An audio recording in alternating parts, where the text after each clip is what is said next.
இப்படியாக கடைகள்ல சோத்திரம் சோத்திரம் சோத்திரம் சோத்திரம் சோத்திரம் அப்பா. ஜபத்தை கேட்டீர், பதில் கொடுத்திருக்கிறீங்க. முக்க சோத்திரம் உலகம் நாடுகளான எழுதிடும் ஆண்டவரே, உம்முடைய கிருபை எல்லாவரையும் சூழ்ந்து கொள்ள முடியாது ஜெபிக்கிறோமப்பா. இப்பொழுது ஆண்டு தேவ செய்திக்கு ஆமாண்டவரே எவாஞ்சலிஸ்ட் ரபிகால் இப்பொழுது வந்து தேவ செய்தியை கொடுப்பார்கள். அவளுடைய கரங்களை தட்டி வரவேற்போம். ஹல்லேலூயா ஹல்லேலூயா ஹல்லேலூயா ஹல்லேலூயா. கர்த்தருடைய வார்த்தைக்கு செல்வதற்கு முன்பாக யாராவது ஒருத்தர் ஜெபிக்குமாறு தாழ்மையுடன் கேட்டுக்கொள்கிறேன். ஹல்லேலூயா. எங்களை நேசித்து வழி நடத்தும் பரிசுத்தமுள்ள நல்ல தகப்பனே, தந்த நல்ல நேரத்துக்கு ஆய்வு நன்றியோடு துதிக்கிறோம் கர்த்தாவே. ஸ்தோத்திரம் ஸ்தோத்திரிக்கிறோம் அப்பா. ஸ்தோத்திரம் தேவனே, நன்றியோடு துதிக்கிறோம் கர்த்தாவே. அப்பா ஸ்தோத்திரிக்கிறோம் ஆண்டவரே. நீங்கள் என்னிலும் என் வார்த்தைகள் உங்களிலும் நிலைத்திருந்தால் ஆண்டவரே அப்பா ஸ்தோத்திரிக்கிறோம் ஆண்டவரே. அது மாத்திரம் இல்லாமல் ஆண்டவரே யோவான் ஆண்டவரே அப்பா ஸ்தோத்திரிக்கிறோம் 14:21 இப்படியாக நீ சொல்லி இருக்கிறீர் அப்பா ஸ்தோத்திரிக்கிறோம் ஆண்டவரே. என் கற்பனைகளை பெற்றுக்கொண்டு அவைகளை கை கொள்கின்றவனே என்னிடத்தில் அன்பாக இருக்கிறான். என்னிடத்தில் அன்பாக இருக்கிறவன் என் பிதாவுக்கு அன்பாக இருப்பான். நானும் அவனில் அன்பா இருந்தவனுக்கு என்னை வெளிப்படுத்துவேன் என்று சொல்லி ஆண்டவரே அப்பா ஸ்தோத்திரிக்கிறோம். இப்படியாக ஆண்டவரே அப்பா உடைய பிள்ளைகளை நீர் தெரிந்து கொள்கிற தேவனாய் இருக்கிறீர் ஆண்டவரே. அப்பா ஸ்தோத்திரிக்கிறோம். உன்னை நான் தெரிந்து கொண்டேன், உன்னை சிறு வயதிலேயே நான் குறித்து விட்டேன் என்று சொல்லி ஆண்டவரே அப்படியாக இயேசு சுவாமி எங்களை தெரிந்து கொள்கிறவரே நன்றியோடு துதிக்கிறோம் கர்த்தாவே. இந்த மகளை தெரிந்து ஆண்டவரே அப்பா வார்த்தைகளை தந்து ஆண்டவரே உடைய வார்த்தைகளை சொல்லும்படியாக தேவரீரப்பா தெரிந்து கொண்டமைக்காக மக்கள் நன்றி செலுத்துகிறோம்.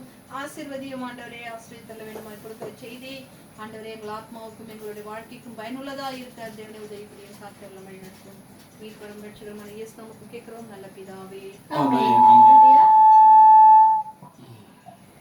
இந்த நாளிலும் நம்ம பார்க்க போகிற ஒரு செய்தி வந்துட்டு ஒரு சிம்பிள் அண்ட் ஷார்ட்டான ஒரு செய்தியாக இருக்க போகுது. நம்ம எடுத்து வாசிப்போம். லூக்கா 9:46-48. ஒருவர் மத்தேயு 18:3. பின்பு தங்களில் லூக்கா 9:46-48 இருங்க. மத்தேயு 18:3 எடுத்து வச்சுக்கோங்க. பின்பு தங்களில் எவன் பெரியவனாக இருப்பான் என்கின்ற வாக்குவாதம் அவர்களுக்குள் உண்டாயிற்று. இயேசு அவர்கள் இருதயத்தின் யோசனையை அறிந்து ஒரு சிறு பிள்ளையை எடுத்து அது தமது அருகில் நிறுத்தி அவர்களை நோக்கி, இந்த சிறு பிள்ளையை என் நாமத்தின் நிமித்தம் ஏற்றுக்கொள்கின்றவன் என்னை ஏற்றுக்கொள்கிறான், என்னை ஏற்றுக்கொள்கிறவன் என்னை அனுப்பினவரை ஏற்றுக்கொள்கிறான். உங்கள் எல்லாருக்குள்ளும் எவன் சிறியவனாய் இருக்கிறானோ அவனே பெரியவனாய் இருப்பான் என்றார். மத்தேயு 18:3. நீங்கள் மனம் திரும்பி பிள்ளைகளைப் போல் ஆகாவிட்டால் பரலோக ராஜ்யத்தில் பிரவேசிக்க மாட்டீர்கள் என்று மெய்யாகவே உங்களுக்கு சொல்லுகிறேன். இந்த நாளில் நம்ம பார்க்க போகிற வார்த்தை என்னவாக இருக்கிறது? சிறு பிள்ளையை போல மாறுங்கள். ஆமென். ஹல்லேலூயா. Becoming as little children. சிறு பிள்ளையை போல் மாறுவோம். இப்ப நம்ம வாசித்த 2 அதிகாரத்துல நம்ம என்ன பார்த்தோம்? ஆண்டவராகிய இயேசு கிறிஸ்து என்ன சொல்கிறார்? சிறு பிள்ளைகளை என்னிடத்தில் வருகிறதற்கு இடம் கொடுங்க. அதுவும் இல்லாம அவரை போல சின்ன பிள்ளைகளை போல மாறவிட்டால் நம்மளால பரலோக ராஜ்யத்துக்குள்ள பிரவேசிக்க முடியாது என்று சொல்லியிருக்கிறத பார்க்கிறோம். அப்போ நம்ம இந்த மத்தேயு, மார்க், லூக், யோவான்ல நம்ம பார்க்கும் பொழுது 33 தடவை பிள்ளைகளை பற்றி சொல்லியிருக்கிறார். முழுதுமாக நம்ம நியூ டெஸ்டமெண்ட்ல பார்க்கும் பொழுது 54 தடவை சொல்லப்பட்ட பிள்ளைகளை பற்றி பார்த்திருக்கிறோம். சைல்டுன்னு சொல்லப்பட்டிருக்கிறது. சில்ட்ரன் என்றுள்ள வாக்கை நம்ம பார்க்கும் பொழுது பைபிள்ல புதிய ஏற்பாடுல பார்க்கும்போது 131 தடவை சொல்லப்பட்டிருக்கிறது என்று நம்ம பார்க்கிறோம். அப்போ இவ்வளவு அநேகமான காரியங்கள் எதை பற்றி சொல்லப்பட்டிருக்கிறது? பிள்ளைகளை பற்றி சொல்லப்பட்டிருக்கிறது என்று நம்ம பார்க்கிறோம். அப்போ இந்த பிள்ளைகளை பற்றி சொல்லி இருக்கும் பொழுது அது எதை குறிக்கிறதாக இருக்கிறது? நம்ம ஒரு அளவுகோலா, ஒரு ஸ்டாண்டர்ட்னா என்ன சொல்லுவாங்க தமிழ்ல? ஒரு ஒரு ஸ்டாண்டர்ட் வந்துட்டு வைக்கப்படுகிறது. என்னது? நம்ம வந்துட்டு அவர்களை போல நம்ம காணப்பட வேண்டும் என்ற ஒரு நிலை காணப்படுகிறது என்று நம்ம பார்க்கிறோம். அப்போ ஏன் இது வந்துட்டு பிள்ளைகளை பற்றி சொல்லப்பட்டிருக்கிறது? அதுவும் இல்லாம இந்த பிள்ளைகளை பற்றி அவ்வளவு ஸ்பெஷலான காரியம் என்ன? அதுல இருந்து நம்ம எடுத்துக்கொள்ள வேண்டிய காரியங்கள் என்னவாக இருக்கிறது? நம்மளுடைய வாழ்க்கையில் அபியாசப்படுத்த வேண்டிய அவர்களுடைய குணாதிசயங்கள் எதுவாக இருக்கிறது என்றுள்ள காரியங்களை இந்த காரியங்களை தான் இந்த நாள் நம்ம பார்க்க போகிறோம் என்று நம்ம பார்க்க போகிறோம். இல்லையா? இந்த இப்போ பிள்ளைகளை போல மாறுகிறது என்று ஆண்டவர் பேசிட்டு இருக்கும் போது நிக்கோதேமஸ் பேசும் பொழுது யோவான் 3:3-7 எடுத்து வாசிப்போம்.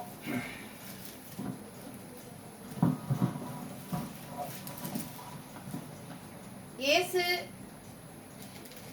யோவானுக்கு பிரதியுத்தரமாக இயேசு அவனுக்கு பிரதியுத்தரமாக ஒருவன் மறுபடியும் பிறவாவிட்டால் தேவனுடைய ராஜ்யத்தை காண மாட்டான் என்று மெய்யாக மெய்யாக உங்களுக்கு சொல்லுகிறேன். அதற்கு நிக்கோதேமு, ஒரு மனுஷன் முதிர் வயதாயிருக்கையில் எப்படி பிறப்பான்? அவன் தன் தாயின் கற்பத்தில் இரண்டந்தர பிரவேசித்து பிறக்க கூடுமோ என்றார். அதற்கு இயேசு பிரதித்திரமாக, ஒருவன் ஜனத்தினாலும் ஆவியினாலும் பிறவாவிட்டால் தேவனுடைய ராஜ்யத்தில் பிரவேசிக்க மாட்டான் என்று மெய்யாக மெய்யாக உங்களுக்கு சொல்லுகிறேன் என்றார். அப்ப அங்க வந்துட்டு நிக்கோதேமஸ் என்ன கேக்குறாரு? சிறிய எப்படி வந்துட்டு சின்ன குழந்தையா மாற முடியும், திரும்பியும் போயிட்டு பிறக்க முடியுமா அப்படின்னு கேட்கும்போது ஆண்டவர் வந்துட்டு பேப்டிசம் அந்த பத்தி அவர் சொல்லிக்கிற காரியம். அப்போ நம்ம சிறு பிள்ளைகளை போல மாறுகிறது என்றால் மீண்டும் பிறக்கிறத பத்தி இல்ல. அவர்களுடைய குணாதிசயங்களே இந்த சிறு பிள்ளைங்களுடைய குணாதிசயங்கள் நம்ம வந்துட்டு ஆண்டவரை ஏற்றுக்கொண்ட பிறகு நமக்குள்ள அந்த குணாதிசயங்கள் காணப்பட வேண்டும் என்று உள்ள காரியம் தான் மிகவும் முக்கியமான ஒரு காரியமாக இருக்கிறது என்று நம்ம பார்க்கிறோம். அப்போ இந்த பிள்ளைகளிடத்துல காணப்படுகிற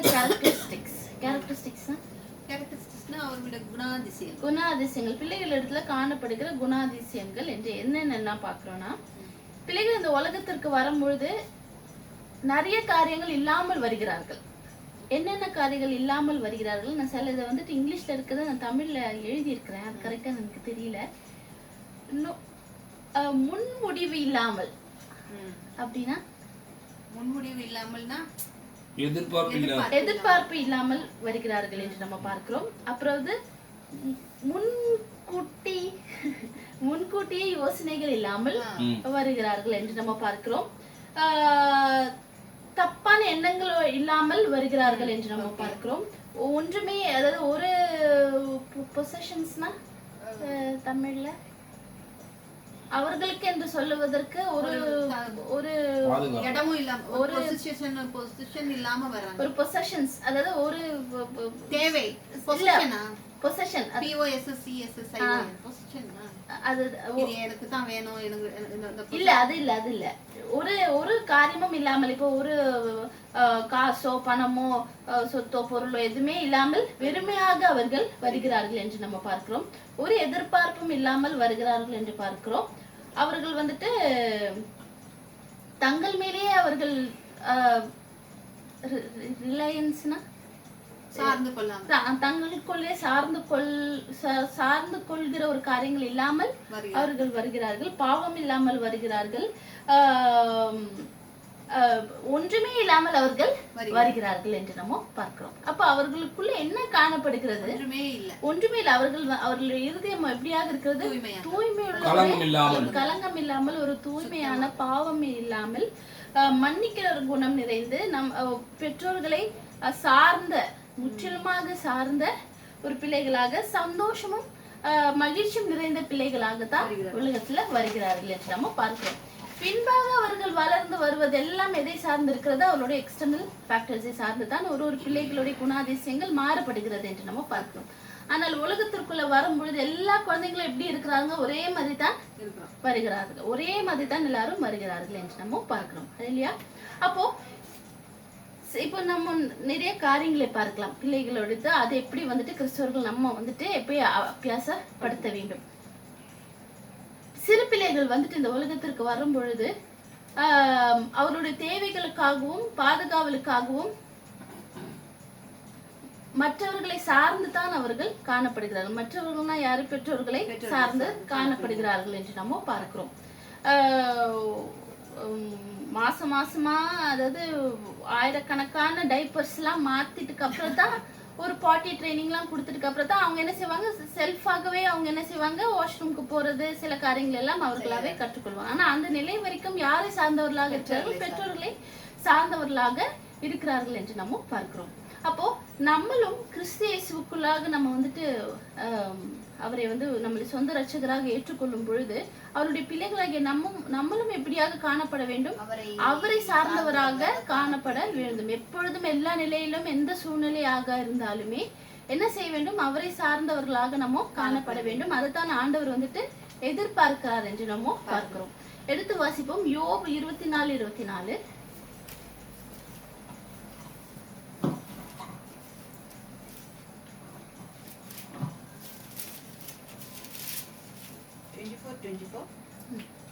அவர்கள் கொஞ்ச காலம் உயர்ந்திருந்து காணாமல் போய் தாழ்த்தப்பட்டு மற்ற எல்லாரை போலவும் அடக்கப்படுகிறார்கள்.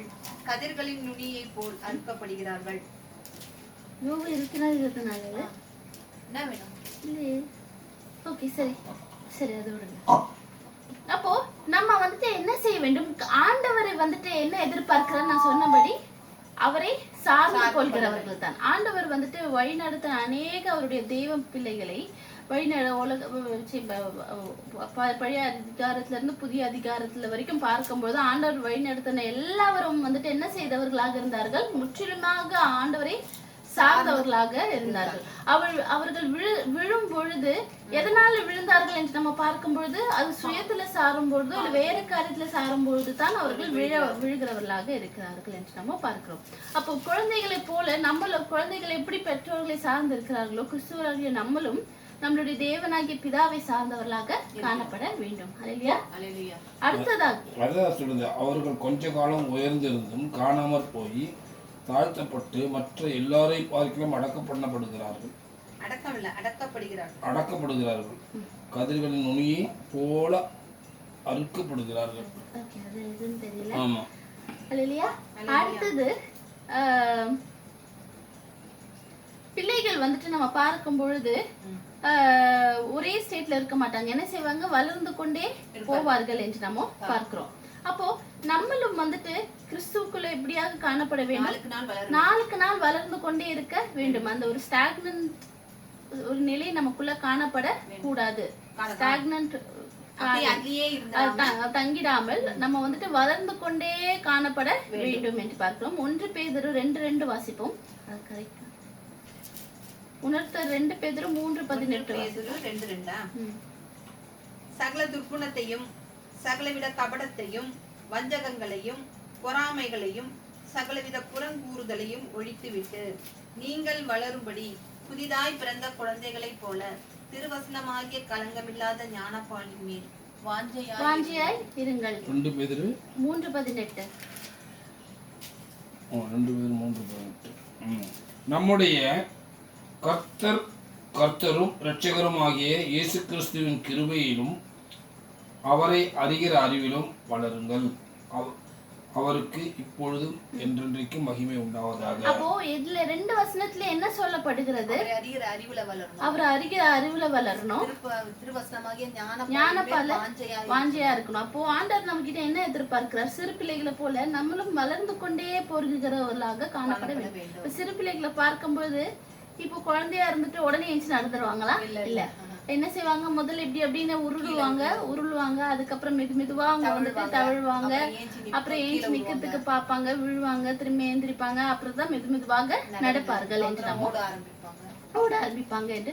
அப்ப எல்லாத்துக்குமே ஒரு சீக்வன்ஸ் இருக்குது. ஒண்ணுக்கு மேல அப்படி அந்த ஒரு செயின் ரியாக்ஷன் தான் வரும். கிறிஸ்துவலாகிய நம்ம என்ன செய்கிறோம்? அநேக நேரத்துல என்ன செய்கிறோம்? ஒரேடியா நம்ம என்ன செய்கிறோம்? ஒரேடியா ஆண்டவரை ஏற்றுக்கொண்டோம்னா ஸ்ட்ரெயிட்டா நான் அதுதான் செய்வேன், ஸ்ட்ரெயிட்டா இதுதான் செய்வேன்னு சொல்லிட்டு நம்ம அநேக நேரத்துல போயிட்டு என்ன செய்கிறோம்? எக்ஸ்ட்ரீமான ஒரு காரியத்துல போய் நம்ம நிற்கிறோம். அப்படி இல்லாமல் சிறு சிறு காரியத்துல நம்ம ஆண்டவரை அறிவதற்கும் அவரை புரிந்து கொள்வதற்கும் அவருடைய வார்த்தையில நம்ம வந்துட்டு வளருவதற்கும் நம்ம வந்துட்டு இடத்தை தராமல் என்ன செய்கிறோம், ஒருத்தவங்க என்ன செய்கிறாங்க, நேரா நான் வந்துட்டு பாஸ்டர் தான் ஆவேன், நேரா நான் வந்துட்டு இதுதான் ஆவேன் அப்படின்னு சொல்லிட்டு போகிறார்கள். அப்படி இல்லாமல் ஆண்டவரை ஒவ்வொரு நாளும் நம்ம என்ன செய்ய வேண்டும், அவரை பற்றி நம்ம கற்றுக்கொண்டு நம்ம மேன்மேலும் வளர்கிறவர்களாக நம்ம காணப்பட வேண்டும். சிறிதாக நம்ம வந்துட்டு அந்த எடுத்து வைக்கிற அடியில தான் நம்ம வந்துட்டு என்ன பிற்காலத்துல நம்ம என்ன செய்வோம், அவருக்கு உறுதியாக நிற்போம். நம்ம என்ன செய்கிறோம், அநேக நேரத்துல ஒரேடியா நம்ம இதாகும் போது என்ன செய்கிறோம், பின்னாடி என்ன செய்கிறோம், நம்ம விசுவாசத்துல உறுதி இல்லாமல் காணப்படும் பொழுது என்ன செய்கிறோம், விழுந்து விடுகிறோம். அப்போ உறுதியில விசுவாசத்தை நம்ம வளரணும் என்றால் நம்ம வந்துட்டு அவருக்குள்ள ஒவ்வொரு நாளும் வளர்கிறவர்களாக காணப்பட வேண்டும். 2 கொரிந்தியர் 5:7 வாசிப்போம். 2 கொரிந்தியர் 5:7. இந்த தேகத்தில் குடியிருக்கையில் கர்த்தரிடத்தில் குடியிராதவர்களாக இருக்கிறோம் என்று அறிந்தும் எப்பொழுதும் தைரியமாய் இருக்கிறோம். இந்த தேகத்தில் குடியிருக்கையில் கர்த்தரிடத்தில் குடியிராதவர்களாக இருக்கிறோம் என்று அறிந்தும் எப்பொழுதும் தைரியமா இருக்கிறோம், எப்பொழுதும் தைரியமாக இருக்கிறோம். அப்போ நம்ம வந்துட்டு என்ன செய்ய வேண்டும், ஒவ்வொரு நாளும் அவருக்குள்ள வளர்கிறவர்களாக நம்ம காணப்பட வேண்டும், அவருக்குள்ள நம்ம நிலைத்து இருந்து காணப்பட வேண்டும் என்று நம்ம பார்க்கிறோம். அடுத்த காரியம் பிள்ளைகள். அடுத்தது வந்துட்டு பிலிப்பியர் 3:16 வாசிப்போம். ஆகிலும் நாம் எதுவரையில் தேறி இருக்கிறோமோ அது முதல் ஒரே ஒழுங்காக நடந்து கொண்டு ஒரே சிந்தையாக இருப்போம். ஒரே சிந்தையாக இருப்போம். நம்ம வந்துட்டு அடுத்தது வந்துட்டு என்ன பார்க்கிறோம் என்றால், சிறு பிள்ளைகள் வந்துட்டு எதை ரொம்ப விரும்புவார்கள், தங்களுடைய பெற்றோர்களை சந்தோஷப்படுத்துவதற்கு அவர்கள் விரும்புவார்கள் என்று நம்ம பார்க்கிறோம். பெற்றோர்களுக்கு சந்தோஷத்தை அளிப்பதற்கு அவர்கள் விரும்புவார்கள் என்று நம்ம பார்க்கிறோம். அப்போ நம்மளும் என்ன செய்ய வேண்டும், கர்த்தரை சந்தோஷமாக்குவதற்காக நம்மளும் காரியங்களை செய்ய வேண்டும். பிள்ளைங்கள்லாம் என்ன செய்வாங்க, பேரண்ட்ஸை ப்ளீஸ் பண்ணுவதற்கு என்ன செய்வாங்க, அநேக சிறு பிள்ளைகள் அநேக காரியங்களை செய்வார்கள் என்று நம்ம பார்க்கிறோம். சர்ப்ரைஸ் பண்றது, இல்ல அது பண்றது, இல்ல ஏதாவது ஒரு காரியங்களை பண்றது என்று நம்ம பார்க்கிறோம். அப்போ நம்மளும் வந்துட்டு தேவனாகிய நம்மளுடைய தேவனும் நம்மளுடைய ஆவிக்குரிய பிதாவையும் நம்ம என்ன செய்ய வேண்டும், அவரையும் எல்லா விதத்திலும் நம்ம சந்தோஷத்தை கொண்டு வருகிறவர்களாக நம்மளும் காணப்பட வேண்டும். அடுத்தது பிள்ளைகள் வந்துட்டு நம்ம பார்க்கிறோம் என்றால் பெற்றோர்களை போல அவர்களும் காணப்பட வேண்டும். அதுதான் முதல்ல அவர்கள் பிள்ளைகளுக்கு முதல்ல மென்டர்ஸ் இல்ல ஃபர்ஸ்ட் ரோல் மாடல்னு சொல்லும்போது நம்மளை தான் அவர்கள் வந்துட்டு பேரண்ட்ஸை தான் பார்ப்பார்கள் என்று நம்ம பார்க்கிறோம். ஏன்னா அவர்கள் பிறக்கும் பொழுது யாரை முதலாவது பார்க்கிறார்கள், பெற்றோர்களை தான் பார்க்கிறார். அப்ப அவர்கள் பெற்றோர்களை போல நடக்கணும், பெற்றோர்களை போல இருக்கணும் என்று உள்ள காரியங்கள் தான் பிள்ளைகளுடைய மனத்தில் எப்பொழுதும் காணப்படும் என்று நம்ம பார்க்கிறோம். அப்போ நம்மளும் வந்துட்டு என்ன செய்ய வேண்டும், நம்ம பிதாவை போல நம்மளும் மாறுகிறவர்களாக, இயேசு கிறிஸ்துவை போல நம்மளும் மாறுகிறவர்களாக நம்ம காணப்பட வேண்டும். அவருடைய சாயல் நமக்குள்ளேயும் காணப்பட வேண்டும். பிள்ளைகள் வளரும் பொழுது நான் சொன்னபடி பிள்ளைகள் வந்துட்டு வளர்ந்து அவர்கள் வந்துட்டு தீமைக்குரிய காரியங்களோ நன்மைக்குரிய காரியங்களை செய்வதற்கு முதல் காரியம் எதுவாக இருக்கிறது, அவர்கள் பார்க்கிற ஒரு காரியங்கள் தான் காணப்படுகிறது என்று நம்ம பார்க்கிறோம். அவர்கள் பார்க்கிற காரியங்களை தான் அவர்கள் கற்றுக்கொள்கிறார்கள் என்று நம்ம பார்க்கிறோம். அப்போ நம்மளும் வந்துட்டு இப்போ பிள்ளைகளுக்குள்ள வந்துட்டு பாவம் இல்லாமல் வருகிறார்கள். ஆனால் இந்த உலகத்திற்கு வந்ததுக்கு அப்புறம் என்ன வருகிறது, பாவம் வருகிறது. இப்ப முன்னாடி நான் சொன்ன மாதிரி இப்போ ஒரு பிள்ளை ஏதாவது ஒண்ணு எடுத்து மறைத்து வைத்துக் கொள்ளும் போது என்ன இருக்குது, உடனே என்னது பாவம் தான் முதலாவது வருகிறது என்று நம்ம பார்க்கிறோம். அப்போ ஒரு பெற்றோர்களும் என்ன செய்கிறார்கள், இப்பத்திய காலத்துல பார்க்கும் பொழுது அநேக காரியங்கள் மாரல்ஸ் சொல்லி கொடுக்குறாங்க, அநேக காரியங்களே சொல்கிறார். அப்ப பிள்ளைகள் வந்துட்டு முதலாவது அவர்கள் கண்டு படிக்கிறது யார்கிட்ட இருந்தது, பேரண்ட்ஸ் கிட்ட இருந்து. அவர்களுக்கு காணப்படுகிற குணாதிசயங்களும் பேரண்ட்ஸ் கிட்ட இருந்து தான் வருகிறது. அப்போ நம்மளும் ஆண்டவருடைய சாயல் யாருக்கு மேல காணப்படணும், நம்ம மேல காணப்பட வேண்டும். நம்ம அவருடைய சாயல் இல்லாமல் கிறிஸ்துவர்கள் என்று நம்ம நடந்து கொண்டிருந்தால் அது நாமளே நம்ம வந்துட்டு ஏமாற்றி கொள்கிறோம் என்று நம்ம பார்க்கிறோம். இப்போ பிள்ளைகளுடைய சாயல் இப்ப ஒரு பிள்ளையை பார்க்கும்போது அப்படியே அம்மா மாதிரியே இருக்கே, அப்பா மாதிரியே இருக்கேன்னு என்று எல்லாரும் சொல்ல, அது ஒரு ஜெனட்டிக்கான ஒரு காரியம் காணப்படுகிறது. ஆனா ஸ்பிரிச்சுவலான ஒரு காரியம் வரும் பொழுது ஆண்டவருடைய சாயல் நம்மளை பார்க்கிறவர்கள் ஆண்டவருடைய சாயலை பார்க்க வேண்டும். அப்படியாக நம்மளுடைய வாழ்க்கை காணப்படாவிட்டால் நம்ம கிறிஸ்தவர்களாக இருப்பதில் பிரயோஜனம் இல்லை. நம்ம வந்துட்டு ஆண்டவரை சொந்த ரட்சகராக ஏற்றுக்கொள்வதில் பிரயோஜனம் இல்லை என்று நம்ம பார்க்கிறோம். ஹல்லேலூயா. அடுத்ததாவது பிள்ளைகளுக்கு அவர்களுக்கு ஒரு எதிர்பார்ப்புமே இல்லை. அவர்களுக்கு ஒரு எதிர்பார்ப்புமே இல்லை என்று நம்ம பார்க்கணும். சிறு பிள்ளைகள் வந்துட்டு அவர் சின்ன சின்ன ஒரு எக்ஸ்பெக்டேஷன்ஸ் தான் அவர்களுக்கு காணப்படும். இப்போ அப்பா வெளியில போயிட்டு வராங்க, அப்ப சிறு பிள்ளைகள் வந்துட்டு என்ன செய்வாங்க, ஆசையான வாங்கிட்டு வந்துருக்கீங்களா, அவங்களுக்காக காத்துக்கிட்டு இருப்பாங்க, விண்டோ கிட்ட போய் காத்துட்டு இருப்பாங்க, வெளியில பார்த்து கொண்டிருப்பார்கள். அப்படியான ஒரு சிறு சிறு எக்ஸ்பெக்டேஷன்ஸ் தான் அவங்களுக்குள்ள அந்த ஒரு பியூர் இன்னசென்ஸ் தான் காணப்படும் என்று நம்ம பார்க்கிறோம். பெற்றோர்களை பார்ப்பதற்காக இப்ப நீங்க கூட சொல்லியிருக்கீங்க, சின்ன வயசுல நான் பேபி சிட்டிங்ல இருக்கும் பொழுது கூட ஒரு டைம் ஆயிடுச்சுன்னா நான் வந்துட்டு எதிர்பார்த்துக்கிட்டே இருப்பேன். அந்த மாதிரி ஒரு பிள்ளைகளும் பெற்றோர்களுக்காக எதிர்பார்த்து கொண்டு இருப்பார்கள். அந்த எதிர்பார்ப்பு நமக்குள்ள ஆண்டவருக்கு மேல காணப்பட வேண்டும். ஒவ்வொரு நாளும் நம்ம அவரை எதிர்பார்த்து கொண்டே நம்ம வந்துட்டு காணப்பட வேண்டும். எதிர்பார்த்து அவர் கூட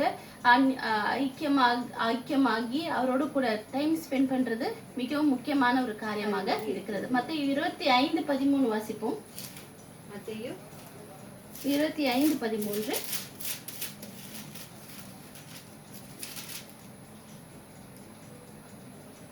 மனுஷகுமாரன் வரும் நாளையாவது நாழிகையாவது நீங்கள் அறியாதிருக்கிறபடியால் விழித்து இருங்கள்.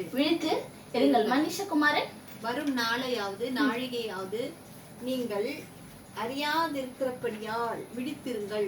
நம்ம அப்ப என்ன சொல்கிறது, நம்ம வந்துட்டு ஆண்டவருடைய வருகைக்கு எப்பொழுதும் காத்து இருக்க வேண்டும். அப்போ பிள்ளைகள் எப்படி பெற்றோர்கள் வீட்டுக்கு வராங்களா அப்படின்னு வந்துட்டு காத்து கொண்டே இருப்பார்களோ, அதே மாதிரி நம்மளும் ஆண்டவருக்காக காத்திருப்ப, அதுவும் இல்லாம அவருடைய 2ஆம் வருகைக்காக நம்ம காத்திருக்கிறவர்களாக காணப்பட வேண்டும் என்று நம்ம பார்க்கிறோம் இல்லையா.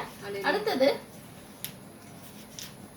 பிள்ளைகள் வந்துட்டு பிள்ளைகளுக்குள்ள காணப்படுகிற அந்த அன்பு வந்துட்டு எது நிமித்தம் அவர்களுக்கு கிடைக்கிற அன்பை தான் அவர்கள் பிரதிபலிக்கிறார்கள் என்று நாம பார்க்கிறோம்.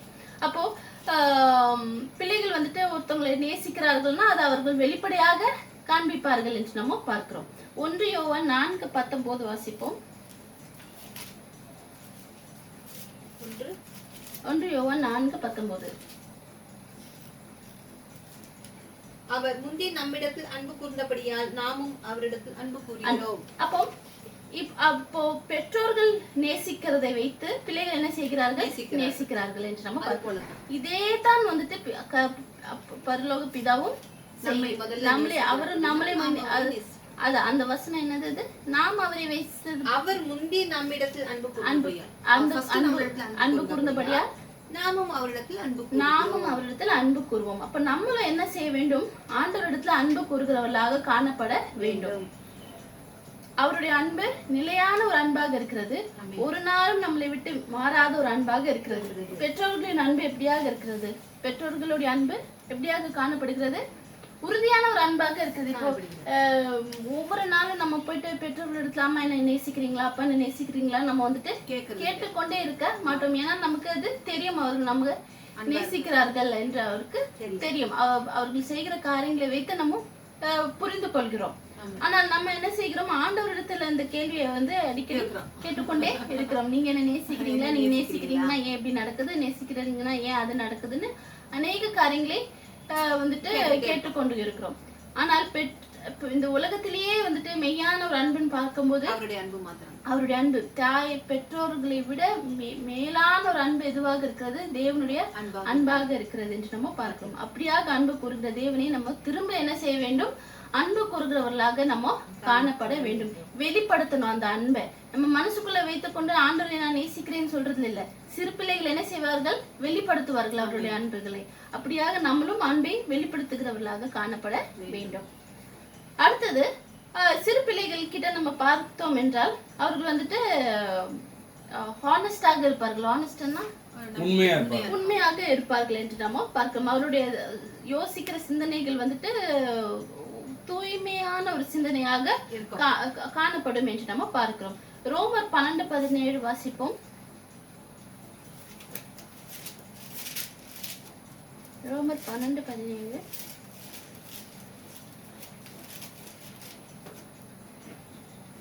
ஒருவனுக்கும் தீமைக்கு தீமைக்கு தீமை செய்யாதிருங்கள். எல்லா மனுஷருக்கும் முன்பாகவும் யோக்கியமானவைகளை செய்ய நாடுங்கள். மத்தேயு 5:8.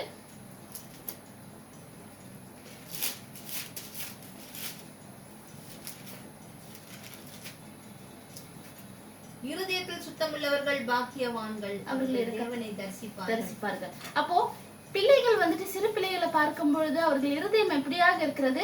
தூய்மை நிறைந்த ஒரு இருதயமாக இருக்கிறது, உண்மை நிறைந்த ஒரு இருதயமாக இருக்கிறது என்று நம்ம பார்க்கிறோம். அப்போ நம்மளுடைய இருதயமும் கர்த்தருக்கு முன்பாக அப்படியாக காணப்பட வேண்டும். தூய்மை நிறைந்தனும் கள்ளம் கபடம். அந்த முதல் வசனத்துல என்ன வாசித்தோம்? 12:17. ரோமர் 12:17. ஒருவனுக்கும் தீமைக்கு தீமை செய்யாமல். மத்தேயு 5:8.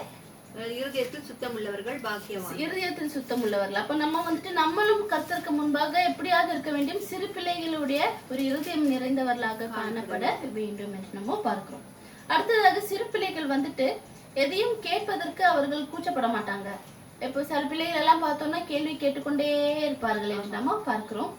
இது என்னது, அது என்னது என்று அநேக காரியங்களை அவர்கள் கேட்டுக்கொண்டே இருப்பார்கள். அப்போ வந்துட்டு அவர்களுக்கு அநேக காரியங்களை தெரிந்து கொள்ளணும், அவர்களுடைய புத்தியை வளர்த்து கொள்ளணும் என்று அநேக காரியங்களை அவரை கேட்டுக் கொள்கிறார்கள் என்று நம்ம பார்க்கலாம். அப்படியாக நம்மளும் தேவனிடத்துல அவரை நம்ம வாஞ்சிக்க வேண்டும். அதே போல நம்ம அவரிடத்துல காரியங்களை கேட்டு தெரிந்து கொள்கிறவர்களாக நம்ம காணப்பட வேண்டும். நம்மளுடைய ஆவிக்குரிய ஞானத்தை வளர்ப்பதற்காக நம்ம என்ன செய்ய வேண்டும்? ஆண்டவரிடத்துல நம்ம அநேக காரியங்களை கேட்டுக்கொள்கிறவர்களாக இருக்க வேண்டும். ஜேம்ஸ்ல ஒரு வசனம் இருக்குல்ல, இந்த ஞானத்தை கேட்டா பொல்லாதவர்களாகி நீங்களே உங்க பிள்ளைகளுக்கு இல்ல சம்பூர்ணமாய் கேட்கிறவர்கள் இல்ல நன்மையாக இல்ல. நான் ஞானத்தை கேட்டால் தருவேன் சொல்வாரே. உங்களில் ஒருவன் ஞானத்துக்கு குறைவுள்ளவனாய் இருந்தால் யாவருக்கும் சம்பூர்ணமாய் கொடுக்கிறவரும் ஒருவரையும் கடிந்து கொள்ளாதவருமாகிய தேவனிடத்தில் கேட்கப்படுவன், அப்பொழுது அவனுக்கு அது கொடுக்கப்படும். அப்ப ஞானத்தை கேட்கிறவர்களாக நம்ம காணப்பட வேண்டும். ஞானத்தை கேட்கணும்னா அப்ப அநேக காரியங்களை ஆண்டவரிடத்துல நம்ம வந்துட்டு கேட்கிறவர்களாக காணப்பட வேண்டும் என்று நம்ம பார்க்கிறோம். அல்லையா? அடுத்தது சிறு பிள்ளைகள் வந்துட்டு அவர்களுக்குள்ள காணப்படுகிற ஒரு காரியம் என்ன இருக்கும்? விசுவாசம் அவர்களுக்குள்ள காணப்படும். ட்ரஸ்ட் அவர்களுக்குள்ள காணப்படும். இப்ப அவர்கள் வந்துட்டு ஒரு பெற்றோர்கிட்ட ஏதாவது ஒண்ணு கேக்குறாங்கன்னா அவங்க என்ன செய்வாங்க? விசுவாசிப்பாங்க. பிள்ளை வாங்கிட்டு வந்து கொடுக்குறேன், நான் இதை செய்யறேன் அதை செய்யறேன்னா நம்ம பிள்ளைங்க என்ன செய்வாங்க? விசுவாசிப்பாங்க. அது இல்லாம அவங்க வந்துட்டு வேற காரியங்களே அவங்க யோசிக்க மாட்டாங்க என்று நம்ம பார்க்கிறோம். ஆனால் நம்ம என்ன செய்கிறோம்? ஆண்டவர் வந்துட்டு ஒரு காரியத்தை செய்கிறேன் என்று சொன்னா நம்ம வந்துட்டு என்ன செய்கிறோம்? அது நீங்க அதை விசுவாசிப்பதற்கு நம்ம என்ன செய்வோம்?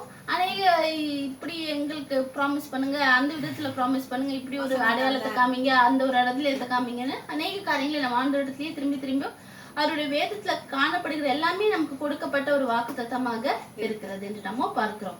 அந்த வாக்குத்தத்தத்தையே நம்ம என்ன செய்ய மாட்டேங்கிறோம்? விசுவாசிக்க மாட்டேங்கிறோம் என்று நம்ம பார்க்கிறோம். அப்படி இராமல் சிறு பிள்ளைகளை போல நம்மளுடைய விசுவாசம் அப்படியாக சிறு பிள்ளைகளை போல விசுவாசம் உள்ளவர்களாக நம்ம காணப்பட வேண்டும் ஆண்டவர் மீது. கடைசியாக நம்ம வந்துட்டு இப்ப பிள்ளைங்க வந்துட்டு ஒரு ஏஜ் வளர்ற வரைக்கும் அந்த அவருடைய ஆத்மா ஆனது, சோல்னா ஆத்மா ஆனது எப்படியாக இருக்கிறது? பாதுகாப்பாக இருக்கிறது. அது பிள்ளைங்க வந்துட்டு வளர்ந்த அநேக காரியங்களை தெரிந்து கொண்டு பாவம் நல்லதும் கெட்டதும் எல்லாம் தெரிவதற்கு முன்பாக அவர்களுடைய ஆத்மா எப்படியாக இருக்கிறது? பாதுகாப்பாக காணப்படுகிறது என்று நம்ம பார்க்கிறோம். அப்போ வந்துட்டு இப்ப நம்ம வந்துட்டு ஆண்டவரே வந்துட்டு நம்மளும் வந்துட்டு நம்மளுடைய ஆத்மாவும் இப்போ அநேக காரியங்கள்னால நிறைந்து காணப்படுகிறது. இப்போ எது நல்லது எது கெட்டது நம்ம அநேக நேரத்துல விழுந்து விடுகிறோம் என்று நம்ம பார்க்கிறோம். ஆனாலும் நம்ம ஒவ்வொரு நாளும் நம்மளுடைய ஆத்மா பாதுகாப்பாக இருப்பதற்கு, இந்த ஒரு வயதுல பாதுகாப்பாக இருப்பதற்கு நம்ம என்ன செய்ய வேண்டும்? ஆண்டவரை நம்ம தெரிந்து கொள்ள வேண்டும். ஆண்டவரை நம்ம போர்த்தி கொள்ள வேண்டும் என்று நம்ம பார்க்கிறோம். ரோமர் 5:9-10 வாசிக்கிறீங்களா? ரோமர் 5:9-10.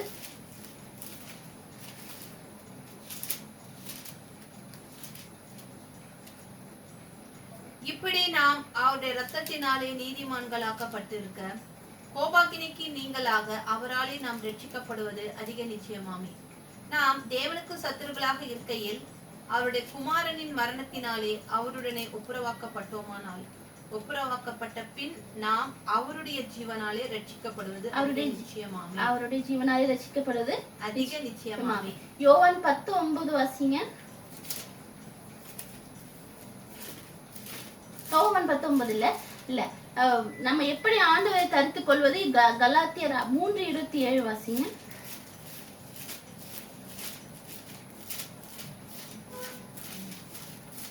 கலாத்தியர் 3:27.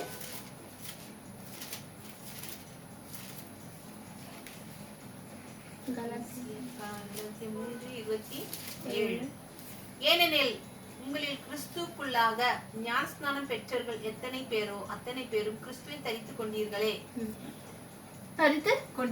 அப்போ அவருடைய நம்ம அவரை சொந்த ரட்சகராக ஏற்றுக்கொள்ளும் பொழுது நம்ம யாரை தரித்துக் கொள்கிறோம்? கர்த்தராகிய இயேசு கிறிஸ்துவை தரித்துக் கொள்கிறோம். தினமும் அவரை தரித்துக் கொள்கிறவர்களாக நம்ம காணப்பட வேண்டும். ஏன்னா நம்மளுடைய ஆத்மா வெளியேற பெற்ற ஒரு ஆத்மாவாக இருக்கிறது என்று நம்ம பார்க்கிறோம். அந்த ஆத்மா கலங்கம் அடையாமல் இருப்பதற்காகத்தான் நம்ம அநேக காரியங்களை நம்ம கிறிஸ்து இயேசுக்களாக செய்து கொண்டிருக்கிறோம். அப்போ நம்ம அதை காத்துக்கொள்கிறதாக காணப்பட வேண்டும். அப்ப இந்த நேரத்துல நம்ம அநேக காரியங்களை பார்த்தோம். பிள்ளைகள் எப்படியாக இருக்கிறார்கள், அவர்களுடைய குணாதிசயங்களை இதை நம்ம தெரித்துக் கொள்வது என்று. அப்போ பைபிள்ல இப்போ பிள்ளைகளை போல மாறுங்கள் என்றால் அதற்காக பிள்ளைகளை போல இம்மெச்சூராக நம்ம அநேக காரியத்தை இருக்கக்கூடாது. ஆனால் சில சொல்லப்பட்ட இந்த சில காரியங்கள்ல நம்ம தரித்து கொள்ள வேண்டும். ஆண்டவர் அவருடைய ராஜ்யத்திற்கு அழைக்கப்படுகிறவர்களை ஒரு ராஜாவாக, ராணியாக, ஒரு மந்திரியாக, இல்ல ஒரு கம்பெனியோட சிஇஓவாக, இல்ல பணக்காரனாக இருக்க வேண்டும் என்று உள்ள கேட்டகரி ஆண்டவர் வைக்கல. அவர் வைத்த ஒரே ஒரு கிரைட்டீரியா என்னவாக இருக்கணும்? அவருடைய ராஜ்யத்திற்கு வருவர்கள் எப்படியாக காணப்படணும்? சிறு பிள்ளையை போல காணப்படணும் என்ற ஒரு காரியத்தை மாத்திரம்தான் ஆண்டவர் வைத்திருக்கிறார் என்று நம்ம பார்க்கிறோம். நம்ம சிறு பிள்ளையாக இருந்து நம்ம வளர்ந்து வரும்பொழுது நம்மளுடைய குணாதிசயங்கள் எல்லாம் மாறப்பட்டது என்று நம்ம பார்க்கிறோம். பாவத்துக்குள்ள விழுகிறோம், திரும்பி எழும்பிக்கிறோம், திரும்பி விழுகிறோம் என்ற ஒரு காரியமாக இருக்கிறது.